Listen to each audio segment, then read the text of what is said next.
아멘. 네, 많이 더우시죠? 교회가 제일 시원한 것 같은데요. 네. 오늘 신명기 강해 이것을 깨달았다면 이라는 제목으로 함께 은혜를 받고자 합니다. 저도 늘 느끼는 거지만 깨달음이라는 것이 참 중요한데 너무 늦게 깨닫는 경우가 많이 있는 것 같아요. 그래서 고생이죠. 이스라엘의 역사는 한마디로 말하면 변절의 역사입니다. 하나님 앞에서 올바른 백성들의 모습을 보여준 때는 별로 없는 것 같습니다. 하나님은 굉장히 은혜로우시고 신실하신 하나님이신데, 그런 하나님의 백성된 이스라엘이 전혀 그 하나님의 속성을 제대로 이해하지 못하고 엉뚱한 길로 가는 모습들을 보여주는 것입니다. 그걸 가장 크게 깨달은 사람이 누구냐면 모세입니다. 이제 모세는 하나님의 부름을 받을 때가 다가오고 있고, 백성들의 모습은 형편이 없고, 하나님의 마음을 생각하니 너무나 안타깝고, 성령의 감동을 통해서 이 하나님의 은혜롭고 신실하심을 기억하도록 그들을 교훈하기 위해서 하나님은 모세의 마음 가운데 노래를 하나 지어 주시는 겁니다.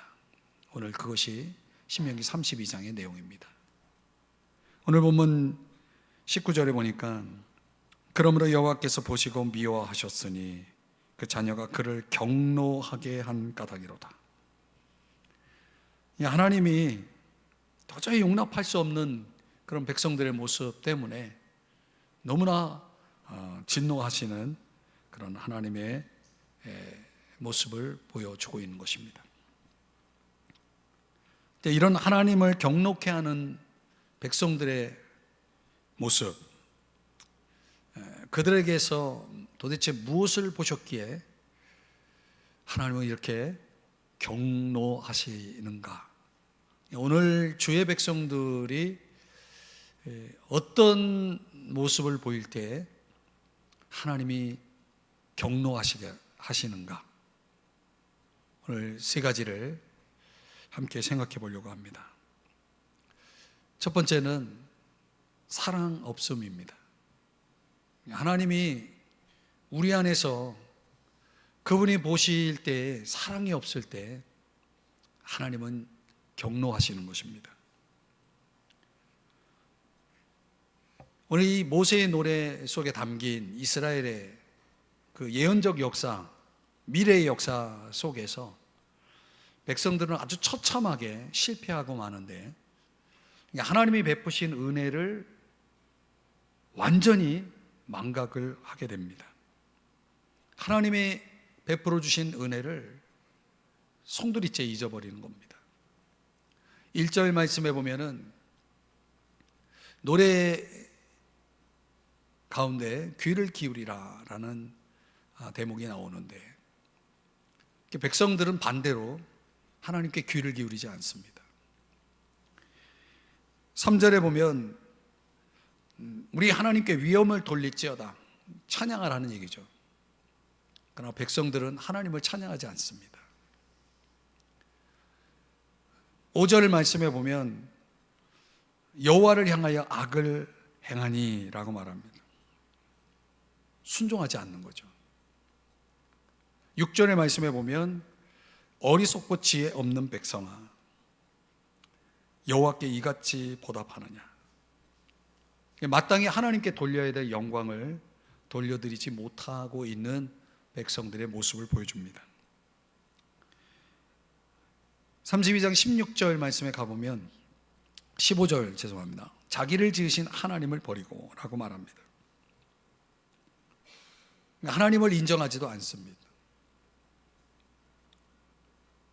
이렇게 하나님의 은혜 입음을 송두리째 잃어버리고 하나님의 은혜를 망각하며 살아가는 이 백성들을 하나님은 어떻게 해야 되겠습니까? 하나님의 입장이라면 여러분 어떻게 해야 되겠습니까? 이런 백성들을 하나님께서 특단의 조치를 취하는 겁니다. 오늘 우리가 배워야 될 게 이겁니다. 하나님의 특별한 조치가 취해지는데 20절 말씀 우리 한번 같이 함께 자막의 내용을 보면서 여러분 성경을 펴고 계시면 한번 읽어보겠습니다. 시작. 그가 말씀하시기를 내가 내 얼굴을 그들에게서 숨겨 그들의 종말이 어떠함을 보리니 그들은 심히 패역한 세대요 진실이 없는 자녀임이로다. 아멘. 하나님께서 어떤 조치를 취하냐면 내가 내 얼굴을 그들에게서 뭐 하신다고요? 숨기신다는 거예요. 숨기시는 하나님, 자신의 얼굴을 숨긴다. 하나님께서 하나님의 은혜를 완전히 망각하고 살아가는 그 백성들에 향해서 어떤 조치를 내리신 거냐면 숨기시는 겁니다. 자신을 숨기는 거죠. 이거야말로 하나님이 그의 백성들에게 내시는 큰 징계 방식이라고 할 수 있겠습니다. 숨긴다라고 하는 것은 어느 희망을 여전히 가지고 있는 그런 말씀, 그런 표현입니다. 왜냐하면 그들은 여전히 자녀거든요. 여러분, 하나님의 자녀된 저와 여러분들이 하나님 앞에 그릇된 삶, 잘못된 길을 갈 때 하나님께서 우리를 버리시지 않습니다. 자녀이기 때문에 버리지 않는 거예요. 여러분, 자식이 아무리 잘못했다고 호적에서 떼냅니까? 자식은 자식이죠. 하나님도 마찬가지예요. 그럼 그 자식을 그냥 그렇게 살아가도록 하나님이 그냥 두시지는 않아요. 하나님의 자녀 된 자들을 하나님이 그냥 아무렇게나 살아도 된다 하고 방치하지는 않는다는 거죠. 하나님 자신을 숨기시는 거, 의도적인 거죠. 그러니까 하나님이 자신을 숨길 때 어떤 경험들이 우리에게 일어나는지를 청교도의 유명한 목회자, 설교자, 작가인 윌리엄 브리지라고 하는 사람이 하나님이 자신을 숨길 때 경험했던 것을 이렇게 설명해 주고 있습니다. 하나님은 그분의 자녀가 평안하고 안락한 가운데서 마음 놓고 헛되며 공허하고 제멋대로 되는 것을 보신다. 그러면 하나님은 자신을 숨기시고 그들의 평안은 사라지고 만다. 중략을 좀 하고요. 하나님은 자녀들에 대해 사랑의 계획을 가지고 계시기 때문에 그들이 안락함 후에는 낙담을 느끼도록 하신다. 그들의 평안은 방해를 받으며 마음은 불안하게 되고 영혼은 낙담한다. 이는 하나님 한 분 안에서만 용기를 갖도록 하려는 것이다. 그리하여 그런 때에 물러나시는 하나님, 숨기시는 하나님을 신뢰하며 그분을 의지하는 법을 배워야 한다. 이렇게 촉구하고 있습니다. 하나님이 자신을 숨기게 되면 즉각적으로 우리 안에서 내적인 증상이 일어나는데 평화가 사라진다는 거예요. 평안이라는 것이 사라지고 거기에 불안이 자리를 잡고 있는 거죠. 낙심이 찾아오고 결국에는 하나님께서 자신의 숨기심을 통해서 우리가 의지적으로 하나님을 찾게 만드는 거죠. 그 숨으신 하나님을. 사실은 이게 사랑인 거죠. 그러니까 우리가 하나님이 함께하고 있기 때문에 이렇게 살아가고 있는데 하나님이 함께하지 않으면 어떻게 되어지는지를 깨닫는 것이 중요해요. 하나님이 없다면 우리의 삶이 어떠할지를, 우리의 공궁이 어떠할지를, 우리의 빈곤이 어떠할지를 깨닫는 것이 굉장히 중요하다는 거예요. 그건 하나님이 없음으로 인해서 우리의 형편들이 어떠할지를 깨달은 사람들은 하나님을 놓칠 수가 없는 거죠.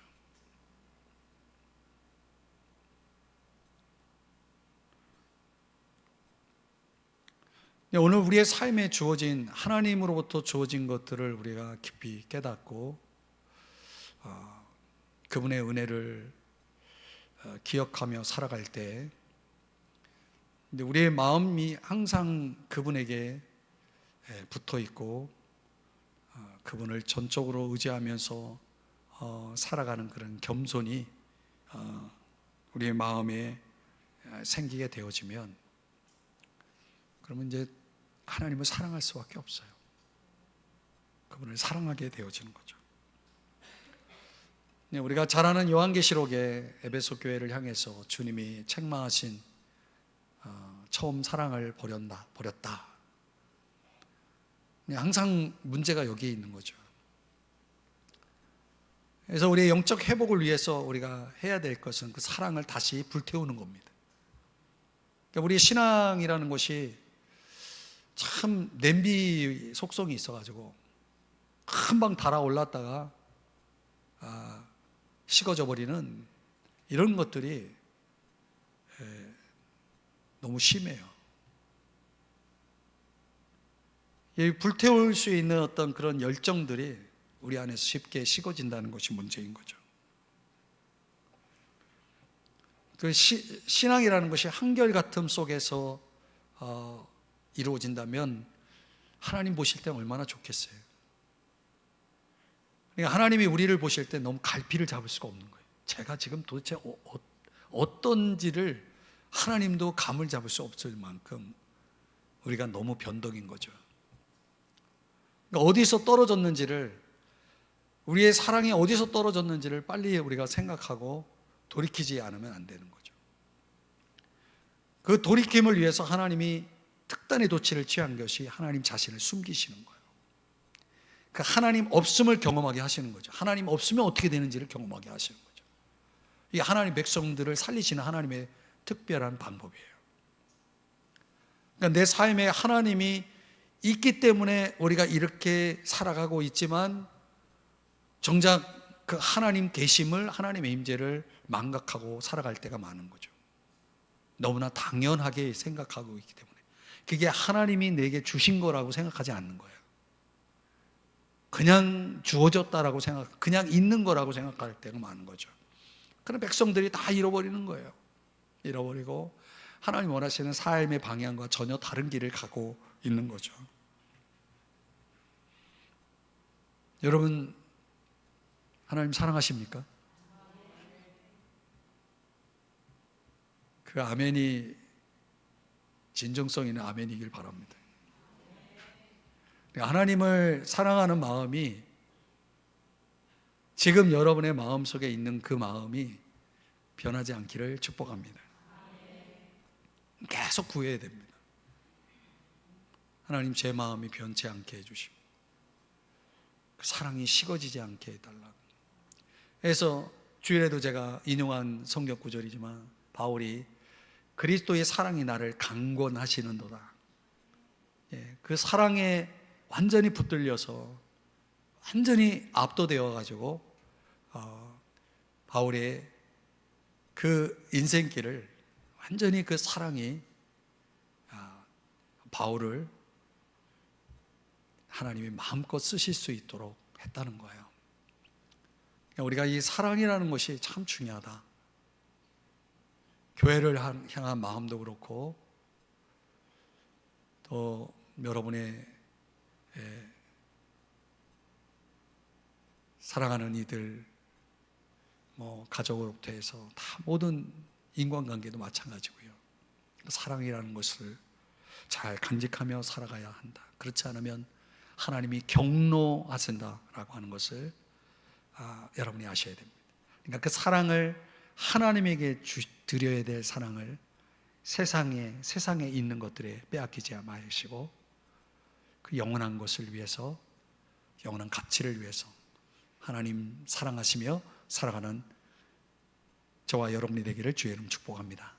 두 번째로, 불순종이라는 것 때문에 하나님은 경노하십니다. 21절 한번 다 같이 읽어볼까요? 시작. 그들이 하나님이 아닌 것으로 내 질투를 일으키며 허무한 것으로 내 진노를 일으켰으니 나도 백성이 아닌 자로 그들에게 시기가 나게 하며 어리석은 민족으로 그들의 분노를 일으키리로다. 아멘. 굉장히 슬픈 거죠. 하나님 마음을 생각해 보면 하나님이 아닌 것으로 내 질투를 일으키며 허무한 것으로 내 진노를 일으켰다. 지금 백성들이 엉뚱한 것에 마음을 두고 있는 거죠. 하나님이 아닌 다른 것에 마음을 두고 있는 거죠. 이런 슬픈 상황에서 하나님은 진노하실 뿐만 아니라 그냥 또 가만히 계실 분이 아니잖아요. 그래서 다양한 환경을 사용하신다는 거예요. 그래서 역으로 나도 백성이 아닌 자로 그들에게 시기가 나게 하며 하나님도 뭔가를 하시겠다는 거예요. 저 백성들이 하나님을 그렇게 질투를 일으키게 한 것처럼 나도 백성이 아닌 자들로 이스라엘 백성들을 시기 나게 분노하게 하겠다라고 하는 것이죠. 왜 그렇게 하냐면 하나님 앞에 돌아오라고. 내적으로는 하나님의 얼굴이 숨겨졌기 때문에 내 속에 영적인 뭐가 생겼어요? 공허라는 것이 생겼죠. 비어진 거죠. 그래서 평안이 없는 거죠. 불안하고 뭔가 있어야 될 게 없으니까 불안한 거죠. 그러니까 내적으로는 계속 불안하고 평안이 없고 이런 상태에서 외적으로 하나님께서 자꾸 환경들을 혼란스럽게 만들어 우리로 하여금 돌아오게 하시는 거예요. 불행한 환경들을 사용하시는 거죠. 그 주권적인 하나님은 환경을 지배하시는 분이잖아요. 우리는 환경에 눌려서 살지만, 환경의 영향을 받고 살지만 그분은 환경을 지배하시고 환경을 만드시는 분입니다. 길을 막기도 하고 여시기도 하고. 그렇죠? 그러니까 하나님이 못하시는 게 없죠. 근데 오늘 성경 20절 이하 24절에 보면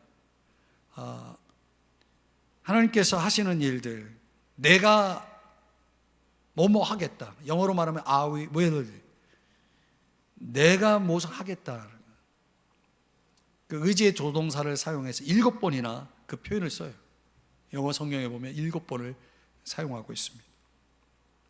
20절에 보면 내가 내 얼굴을 그들에게서 숨겨.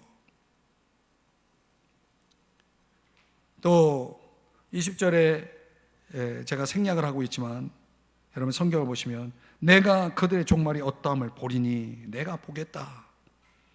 21절에 보면 그들에게 시기가 나게 하며, 제가 생략을 하고 있지만은 원어에는 내가 그들에게 시기가 나게 하며 I will 라는 표현을 또 쓰고 있습니다. 내가 그들의 분노를 일으키리로다. I will이라고 하는 표현이 2번 나옵니다. 23절 내가 재앙을 그들을 위해 쌓으며 또 내 화살이 하면서 그들을 쏘리겠다. 내 화살이 닿을 때까지 그들에게 쏘겠다. 내가 하겠다. 이걸 2번이나 23절에 사용하고 있고, 24절 그들이 주림으로 쇠약하며 불같은 더위와 독한 질병에 삼켜질 것이나 내가 아우엘 들짐승의 이와 티끌에 기는 것에 독을 그들에게 보내리로다. 그러니까 하나님은 어떤 분인 거예요? 이 표현만 놓고 보면 하나님은 결코 선하시고 사랑이 많으시고 이런 하나님의 모습이 아니죠. 굉장히 무서우신 분이죠. 두려운 분이죠. 어미하신 분. 그러니까 내가 하겠다라고 하는 그 의지를 지금 누구를 향해서 지금 하고 있냐면 이스라엘 백성들을 향해서 징계라고 하는 형태로 당신의 의지를 지금 나타내시겠다라고 말씀을 하시는 겁니다. 왜 이렇게까지 하실까요? 그렇게 하지 않으면 믿음이 심각해지거든요. 이스라엘 백성들에게 있어야 될 믿음이 손상되고 그들에게 있어야 될 말씀이 완전히 실종될 수 있기 때문에 그들의 믿음을 지키기 위해서는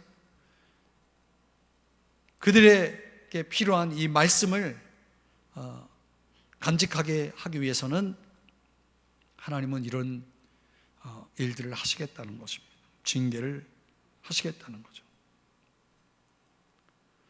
당장 그 백성뿐만 아니라 그 백성들에게 주어진 언약이나 율법, 백성됨, 땅, 진리 이런 모든 것들이 지켜져야 되는데 저들을 그냥 방치했다가는 거기서 그 대에서 끝나버리거든요. 하나님은 그 모든 것들을 신실하게 보존하기 위해서 그들을 이렇게 혹독한 징계로 다루지 않으면 안 되는 것입니다. 그들의 영적인 태만 속에 그냥 내버려 둘 수가 없는 거죠. 그들의 영원한 영적 복지를 위해서라면 하나님은 얼마든지 그렇게 하시겠다는 거예요. 그러니까 백성들에게 입장에서는 하나님이 그동안 잘 채워주시고 모든 게 공급이 되었는데 갑자기 22절에 말씀하는 것처럼 기근이 찾아오는 거예요. 먹고 사는 문제 전혀 문제가 없었는데 갑자기 기근이 찾아오면서 뭔가 압박을 받기 시작하는 겁니다.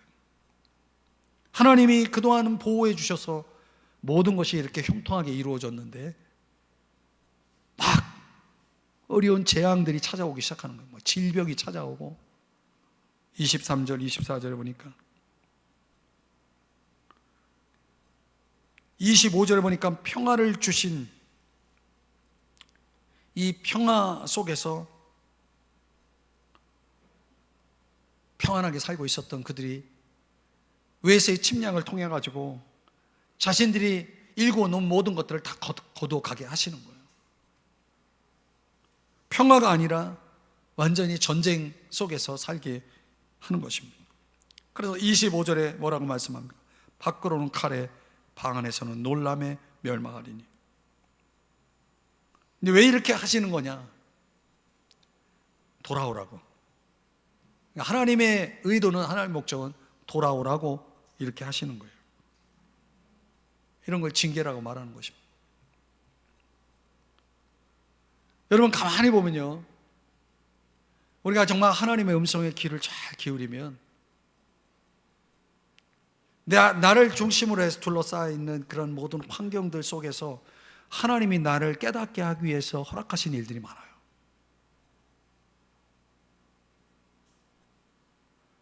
우리가 영적으로 민감하고 그런 것들을 다 분별해내지 못해서 그렇지, 하나님이 나에게, 하나님은 말씀, 성경을 통해서만 말씀하시는 분이 아니라 환경을 통해서도 말씀하시는 분이에요. 사람을 통해서도 말씀하십니다. 돌아오라는 거예요. 다시 영적 순결을 회복하라는 거죠. 하나님 앞에서의 충성을 회복하라는 거예요. 그분께 돌아오라는 하나님의 사인이, 때때로 하나님은 우리의 삶 속에 여러 가지 어지럽고 불행한 경험들을 허락함으로 인해서 말씀하시는 분이다 라는 거죠. 그럼 우리가 여기서 실망할 것이 아니라 히브리서 12장 5절에 말씀하는 것처럼 한번 읽어볼까요? 시작. 내 아들아, 주의 징계하심을 경히 여기지 말며 그의 꾸지람을 받을 때 낙심하지 마라. 낙심할 것이 아니라는 거죠. 또 징계를 가볍게 생각하면 안 된다는 거예요. 하나님이 그렇게까지 하실 만큼 지금 상황이 굉장히 내 상태가 심각하다는 걸 하나님이 보여주시는 거죠. 그렇게 해서라도 12절, 13절 이어지는 히브리서 말씀을 보면 피곤한 손과 연약한 무릎, 이 표현 묘사는 완전히 철저하게 소진되고 좌절된 사람의 상태를 보여주는 겁니다. 하나님이 징계를 통해서 완전히 우리를 좌절에 나락에 떨어지게 만드는 거예요. 근데 사실은 그게 내가 이제 다시 시작할 수 있는 희망의 자리예요. 그래서 너희 발을 위하여 곧은 길을 만들어. 곧은 길이라는 것은 바르고 똑바른 길을 얘기합니다. 저는 다리라는 것은 배교를 가리키는 거예요. 하나님을 떠나 어리석게 살아가는 그런 삶을 얘기하는 겁니다. 그런 거를 고침을 받게 하라. 하나님이 우리의 그 저는 다리를 고쳐주려고 우리의 손과 무릎을 이렇게 피곤하게 연약하게 만드시는 거예요. 철저하게 소진되고 좌절되게 하는 거죠. 그래서 결국은 우리의 궁극적인 신앙의 목표를 향해서 우리가 다시 궤도 수정을 해서 올바로 가게 하시는 겁니다. 그런데 영적인 의식을 가지고 있는 사람들은, 성령의 사람들은 그걸 감지를 합니다. 아, 이거 하나님이 나를 지금 정신 차리게 하시는구나. 그걸 깨달으면 어떻게 됩니까? 이것을 깨달았다면, 오늘 설교 제목이잖아요. 그걸 깨달으면 다시 주님 앞에 엎드리는 거예요. 다시 엎드리게 되는 거죠. 이 교만해진 내 마음을 거꾸로 드리고 하나님 앞에 다시 엎드리게 하는 거죠. 그 엎드림의 순환이 빨리빨리 오는 사람들이 좋은 거예요. 여러분, 병원에 자주 가는 게 좋은 거예요, 나쁜 거예요?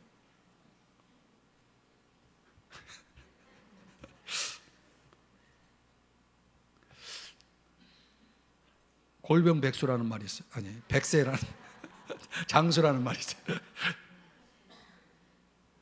병원에 자주 가는 거 글쎄 맞는 비유인지 모르지만 하여튼 그만큼 건강을 생각하게 되고 챙기게 되는 거죠. 지나치게 병원에 갈 필요는 없지만 어떻든 자꾸 엎드리게 되는 일을 하나님이 우리 삶 속에 허락하시는 거죠. 저는 요즘 다시 또 엎드렸어요.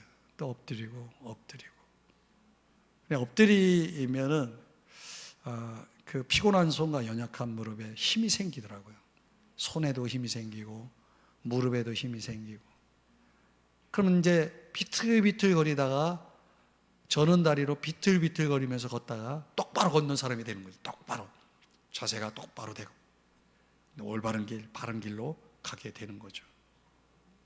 하나님이 주시는 사인을 깨달을 때만이 그 깨달음 속에서 이루어지는 것이기 때문에 오늘 하나님이 경로하시는 이 불순종, 내가 바르게 가지 않는 이 불순종을 하나님이 어떻게 다루고 있느냐, 우리의 환경을 흔들어 놓고 마치 독수리 어미가 그 새끼의 보금자리를 다 망가뜨려 놓고 거길 떠나게 만드는 것처럼 하나님께서 역사하시는 거예요. 그건 우리의 삶이 하나님이 다 쥐고 계신다는 것을 이제 보여주는 것이죠. 하나님 앞에서 깨닫고 살아가는 여러분 되시길 주의 이름 축복합니다. 세 번째는 무감각입니다. 무감각. 이 우상숭배에 몰두한 이스라엘 백성들은 그러니까 사랑과 충성이라는 기본적인 언약을 완전히 깨뜨려 버리고 맙니다. 근데 참 이상해요. 이제 이 본문의 말씀의 맥락도 그렇지만은 한번 잘 생각해 보세요. 그러니까 제가 생각해 보라 그랬잖아요. 근데 우리가 살아가다 보면 쓸데없는 생각을 할 때가 많아요. 근데 정말 중요한 문제는 생각하지 않고 살아가요. 정말 중요하다 생각되는 것을 생각하지 않고 살아가는 백성들, 이게 이스라엘 백성들이었다는 거예요. 그게 무감각을 드러낸 거예요. 감각이 없어요. 오늘 보면 28절에 보니까 그들은 모략이 없는 민족이라, 그들 중에 뭐가 없다? 분별력이 없도다. 얼마나 어리석은지, 얼마나 지혜가 없는지, 얼마나 깨달음이 없는지. 근데 이 배경 속에, 이 28절의 이 배경 속에서 하나님이 어떤 말씀을 지금 이 백성들에게 깨우쳐 주고 있냐면, 이스라엘 백성들이 이제 가나안 땅에 들어가서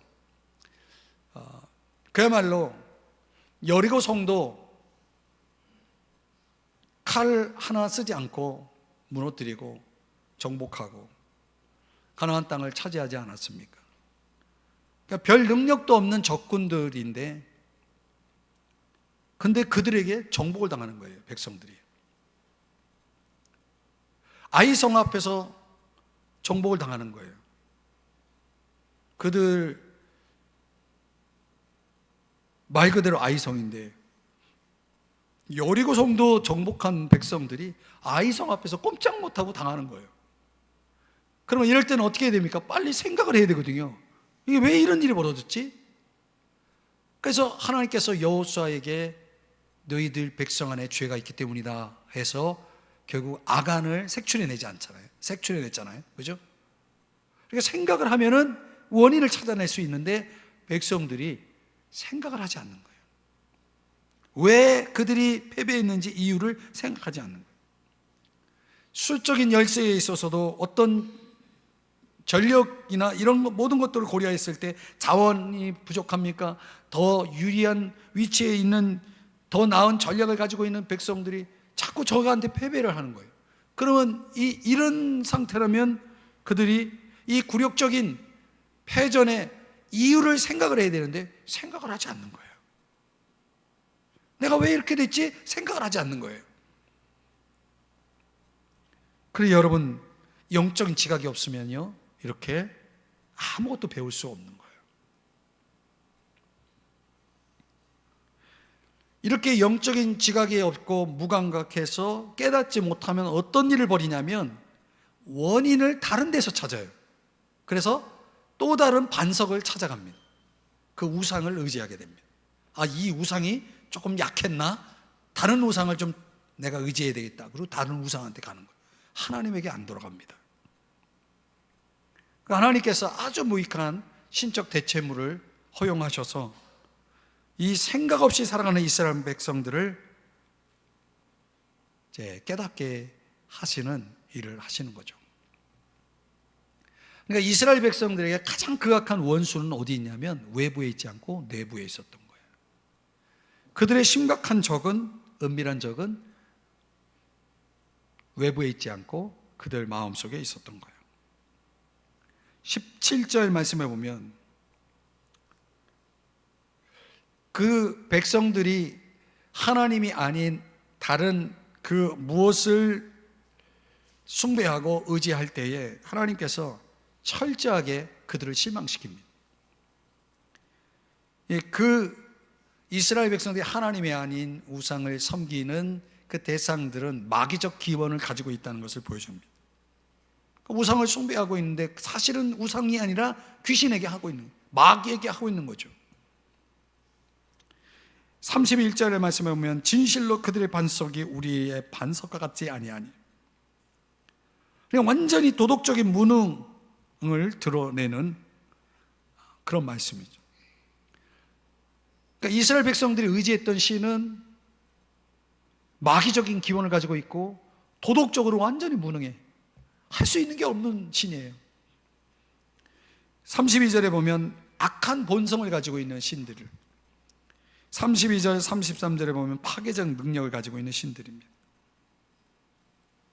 근데 이런 것들에 대해서 그들이 분별하지 못하고 심각하게 그들이 그 신들을 지금 의지하고 있는 것입니다.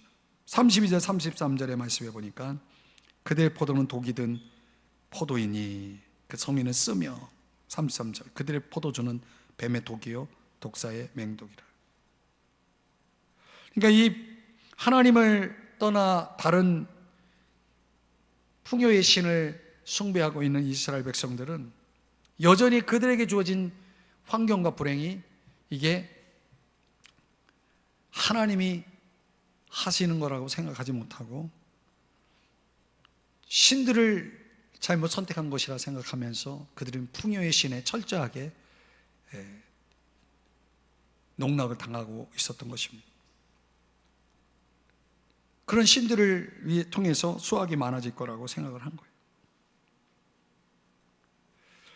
그러니까 여러분, 여기서 이제 우리가 깨달아야 될 중요한 사실은 하나님이 아닌 다른 것에 대한 만족은 결국은 하나님이 그걸 통해 실망하게 만드신다는 거예요. 그걸 깨닫게 하신다는 거죠. 왜냐하면 하나님 안에서의 만족이 아닌 것들은 궁극적으로 우리에게 해로운 것들이기 때문에 하나님이 실망하게 하는 거예요. 사람을 의지하는 것도 마찬가지고, 물질을 의지하는 것도 마찬가지고, 세상에 어떤 것도 하나님을 의지하지 못하게 만드는 것들이 있을 수 없어요. 있어서도 안 되고. 그래서 하나님은 회개하고 용서받는 자리로, 다시 소망의 자리로 돌아오게 하신다는 것입니다. 말씀의 결론을 맺으면, 우리의 삶에 하나님이 경노하실 때가 있어요. 그러면 그 경노는 무엇 때문이냐라고 한다면 우리 안에 있는 사랑 없음, 불순종, 무감각. 그래서 이런 증상들은 우리 안에 있는 죄성이라는 것들을 통해서 드러나는 것들인데, 이걸 극복하는 방법은 뭐냐? 결국은 우리에겐 뭐가 필요하냐면 영적 분별력이 필요한 거죠. 이 분별력이라는 게 굉장히 중요합니다. 그러니까 분별력이 어떻게 오느냐? 깨어있지 않으면 오질 않아요.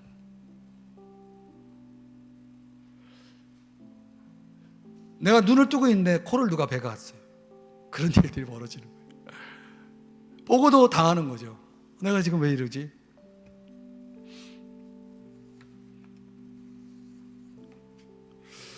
그게 모르겠어요. 날씨 탓인지 모르지만 자꾸 짜증나는 일들이 자꾸 생기는 거예요. 그래서 순간적으로 막 그런 감정 컨트롤이 안 되고 막 마음이 흐트러지고 이런 일들이 생기면서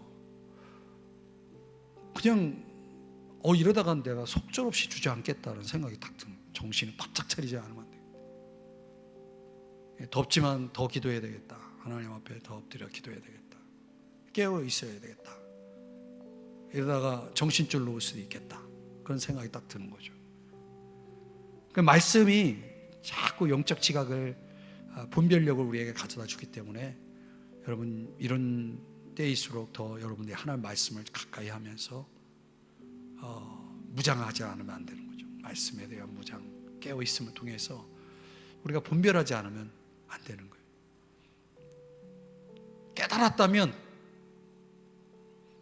우리가 어떻게 반응할 것인지가 나오는데 너무 늦게 깨달으면 안 되는 거죠.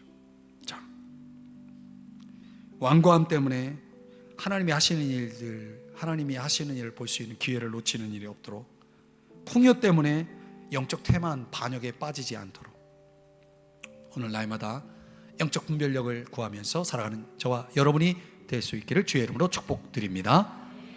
기도하겠습니다. 우리 이 시간에 같이 함께 우리 교육부서를 위해서 여름 행사